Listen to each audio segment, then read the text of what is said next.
Hello student, आज हम लोग को पढ़ना important types of chemical reaction. तो पांच important types of chemical reaction का पहला इम्पॉर्टेंट टाइप है कॉम्बिनेशन रिएक्शन, दूसरा है डिकम्पोजिशन रिएक्शन, तीसरा है डिस्प्लेसमेंट रिएक्शन, चौथा है डबल डिस्प्लेसमेंट रिएक्शन, पांचवा है रिडॉक्स रिएक्शन। हम लोग को 5 इम्पॉर्टेंट टाइप पढ़ना है केमिकल रिएक्शन का।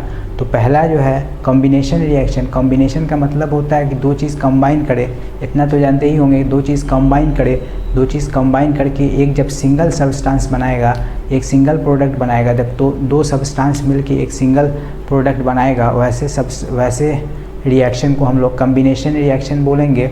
जैसे यहाँ देख लें, व्हेन 2 और more substances combine to form a single product known as combination reaction. और कॉम्बिनेशन रिएक्शन भी 3 तरह का होगा। कॉम्बिनेशन रिएक्शन 3 तरह का होगा। वो होगा ये होगा, जैसे यहाँ देख लीजिए, एलिमेंट कॉम्बिनेशन रिएक्शन है, ये है एलिमेंट कॉम्बिनेशन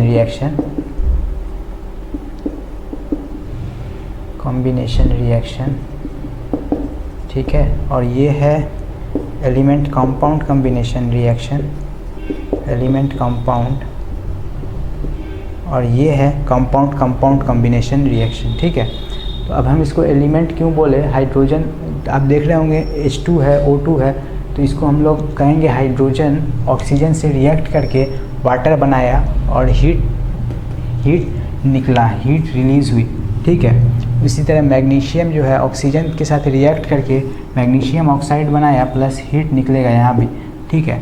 अब हम लोग ये आप कहिएगा ये यहाँ तो मैग्नीशियम सिंगल है, यहाँ ऑक्सीजन डाई एटॉमिक फॉर्म में है, तो इसको मैग्नीशियम ऑक्सीजन के साथ रिएक्ट किया, तो ये इसको एलिमेंट कॉम्बिनेशन रिएक्शन में क्यों रखे।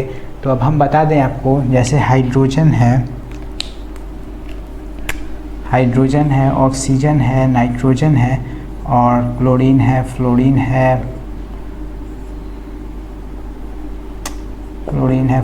ब्रोमीन है, आयोडीन है, ये सब डाई एटॉमिक फॉर्म में मिलता है, इसलिए हम लोग इसको डाई एटॉमिक फॉर्म में लिखते हैं, सिंगल नहीं लिखते। इसीलिए इसी तरह दूसरा एग्जांपल नाइट्रोजन का है, N2 जब H2 से रिएक्ट करके अमोनिया बनाएगा और प्लस हीट निकलेगा, ठीक है। यहाँ भी यहाँ है CO एक कंपाउंड है, ये ऑक्सीजन के साथ रिएक्ट करके CO2 बनाएगा, इसको हम लोग बोलेंगे एलिमेंट कंपाउंड कॉम्बिनेशन रिएक्शन। उसके बाद यहाँ CaO क्विकलाइम एक कंपाउंड है और ये वाटर एक कंपाउंड है। जब ये CaO वाटर के साथ रिएक्ट करेगा तो सेलेक्ट लाइम CaOH2 बनेगा। ये कॉम्बिनेशन रिएक्शन है, क्योंकि यहाँ सिंगल प्रोडक्ट मिल रहा है, हर जगह सिंगल प्रोडक्ट मिल रहा है। देखिए मैग्नीशियम ऑक्साइड, अमोनिया, यहाँ भी CO2 मिल रहा है। तो यहाँ ये जब 2 और 2 से ज़्यादा सब्सटेंस कंबाइन करके एक सिंगल प्रोडक्ट देगा, वैसे रिएक्शन को हम लोग कॉम्बिनेशन रिएक्शन बोलेंगे। और कॉम्बिनेशन रिएक्शन 3 तरह से, element combination reaction, element compound combination reaction, compound combination reaction, okay. अब हम लोग आगे चलते हैं डिकम्पोजिशन रिएक्शन में। डिकम्पोजिशन रिएक्शन क्या है, तो डिकम्पोजिशन रिएक्शन नाम से ही पता चल रहा है, जब कोई एक कंपाउंड जो है वो टूटेगा, दो या दो से ज़्यादा कंपाउंड में टूटेगा, या दो से ज़्यादा एलिमेंट में टूटे, तो उसको हम लोग बोलते हैं डिकम्पोजिशन रिएक्शन। डिकम्पोज का मतलब होता है टूटना। अब ये डिकम्पोजिशन रिएक्शन भी 3 तरह से होता है, एक हीट के प्रेजेंस में, दूसरा करंट के प्रेजेंस में, तीसरा लाइट के प्रेजेंस में। Heat, light, current. जो हीट के प्रेजेंस में होगा उसको हम लोग थर्मल डिकम्पोजिशन बोलेंगे, हीट के प्रेजेंस में थर्मल डिकम्पोजिशन। जो करंट के प्रेजेंस में होगा उसको इलेक्ट्रिक डिकम्पोजिशन, और जो लाइट के प्रेजेंस में होगा उसको फोटोलाइटिक डिकम्पोजिशन। अब हम लोग देख लें थर्मल डिकम्पोजिशन में FeSO4 जो ये ग्रीन कलर का होता है, ये इसको अगर हम लोग हीट देंगे, ये Fe2O3 ब्राउन कलर का प्लस सल्फ़र डाइऑक्साइड और सल्फ़र ट्राइऑक्साइड का फॉर्म करेगा। KMnO4 जो है, इसको अगर हम लोग हीट करेंगे तो KMnO4 को जब हम लोग हीट करेंगे, ये हमको लगता है इसमें कुछ गलत है, इसको हटा दो,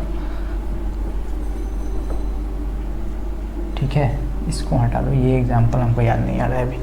उसके बाद इलेक्ट्रिक डिकम्पोजिशन है। इलेक्ट्रिक डिकम्पोजिशन में अगर वाटर को इलेक्ट्रिक डिकम्पोजिशन करेंगे H2O का, इलेक्ट्रिक करंट पास कराएंगे,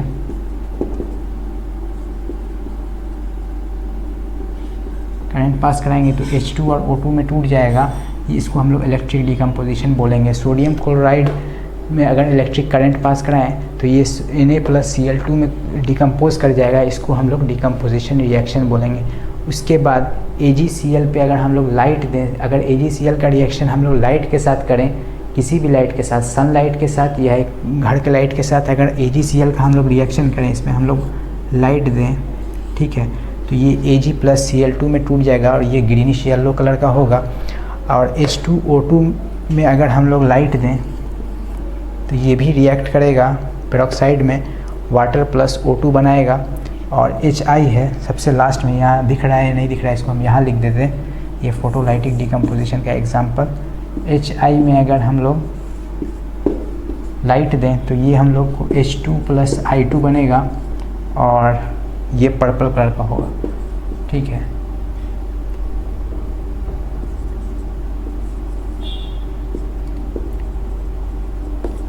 ठीक है, ये समझ गए होंगे। कॉम्बिनेशन रिएक्शन समझ गए, डिकम्पोजिशन रिएक्शन समझ गए। डिकम्पोजिशन रिएक्शन तीनों टाइप का एक एग्जांपल से ज़्यादा भी देख लिया, ठीक है। अब हम लोग आगे पढ़ेंगे क्या कहते हैं, डिकम्पोजिशन रिएक्शन हो गया। अब बचा हम लोग का डिस्प्लेसमेंट रिएक्शन, इसको उतारें फिर डिस्प्लेसमेंट रिएक्शन बताते हैं। अब हम लोग बात करें सिंगल डिस्प्लेसमेंट रिएक्शन की। सिंगल डिस्प्लेसमेंट रिएक्शन क्या है? Those reaction in which more reactive element are displace to a less reactive element from its compound. जो मोर रिएक्टिव एलिमेंट होगा वो लेस रिएक्टिव एलिमेंट को उसके कंपाउंड से डिस्प्लेस करेगा, इसी को कहते हैं हम लोग डिस्प्लेसमेंट रिएक्शन। जैसे मान लीजिए A+BC है, A+BC है, ये हम अगर बना दें AC+B, यानी मोर रिएक्टिव अगर A है तो वो A जो है वो B के साथ C है, C को अगर हटा के अपने साथ ले जाए, C को भगा के अपने साथ ले गया तो ये बन जाएगा AC+B। B को B अकेला हो गया, B लेस रिएक्टिव है इसलिए B अकेला हो गया। जैसे हम लोग देख लें, एग्जाम्पल है आयरन है, ये रिएक्ट किया इस कॉपर सल्फेट के साथ तो ये बनाया FeSO4 प्लस कॉपर अकेला हो गया। ये जो है आयरन जो है SO4 को अपने साथ ले आया, ये मतलब आयरन यहाँ पे मोर रिएक्टिव है और कॉपर जो है वो सिंगल हो गया। उसी तरह यहाँ देखिए जिंक है और यहाँ HCl है, तो ये क्या है, जिंक क्या किया, क्लोरीन को अपने साथ ले गया और हाइड्रोजन अकेला रह गया, मतलब जिंक मोर रिएक्टिव है और हाइड्रोजन लेस रिएक्टिव है। उसी तरह अगर हम लोग देखें H2SO4 है और यहाँ पे कॉपर है, तो यहाँ पे भी हम लोग देखा था कॉपर लेस रिएक्टिव है, तो यहाँ ये H2SO4 हाइड्रोजन जो है ये मोर रिएक्टिव है, कॉपर लेस रिएक्टिव है, इसलिए यहाँ कोई रिएक्शन नहीं होगा, नो रिएक्शन। यहाँ पे HCl है और Ag है, इसमें कौन मोर रिएक्टिव है कौन लेस रिएक्टिव है, इसके लिए हम लोग के पास एक इलेक्ट्रोकेमिकल सीरीज़ है। वही सीरीज़ ये है, रिएक्टिविटी ये निकालने के लिए ऐसे लिख दें, पोटेशियम है, सोडियम है, रिएक्टिविटी ऑर्डर लिख लें तो सोडियम है, कैल्शियम है, मैग्नीशियम है और एल्युमिनियम है, जिंक है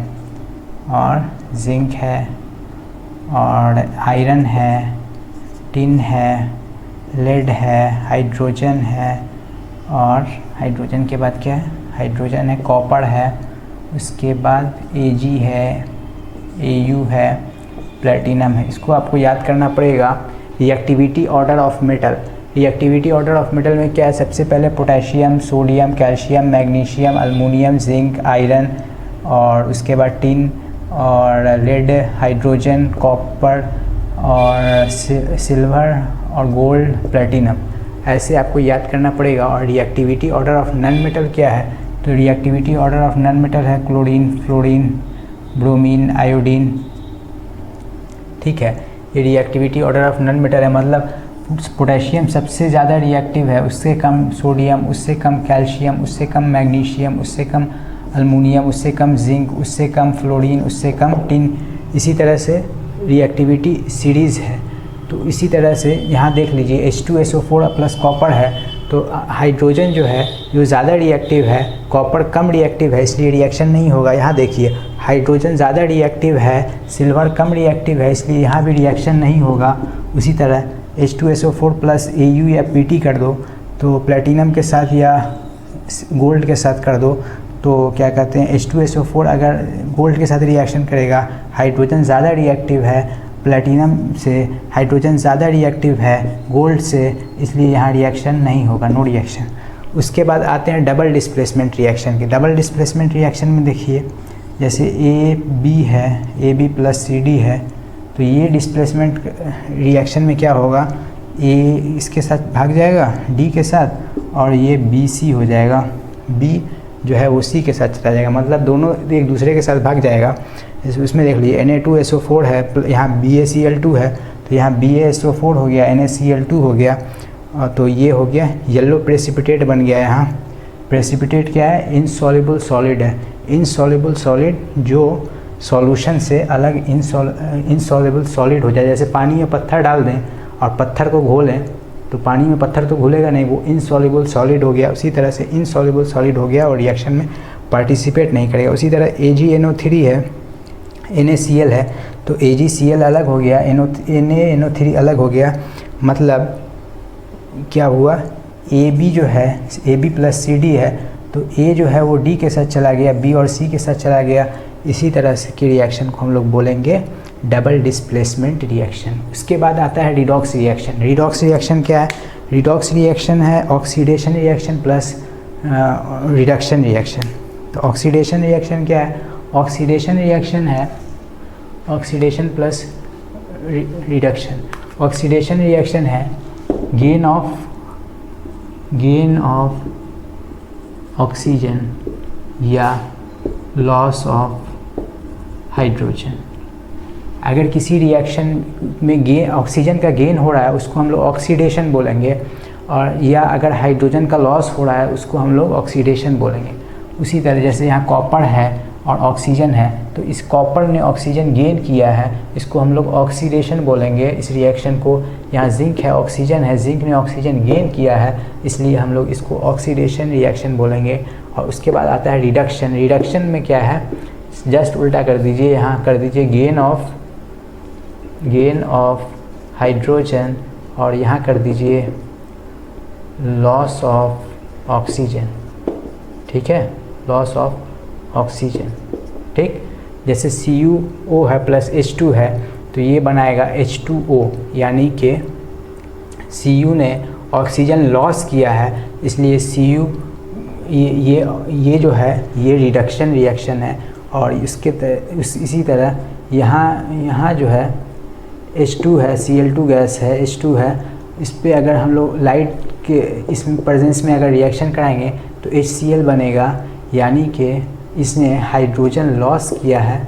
हाइड्रोजन H2 था, HCl बना, हाइड्रोजन लॉस हुआ है, तो इसको हम लोग रिडक्शन रिएक्शन बोलेंगे। और रिडॉक्स रिएक्शन क्या है, रिडॉक्स रिएक्शन है reduction reaction plus oxidation reaction. इसका नाम ही है रिडॉक्स। रिडॉक्स मतलब रिडक्शन प्लस ऑक्सीडेशन। जैसे यहाँ देखिए, यहाँ CuO है, CuO ने ऑक्सीजन लॉस किया है, तो इसको हम लोग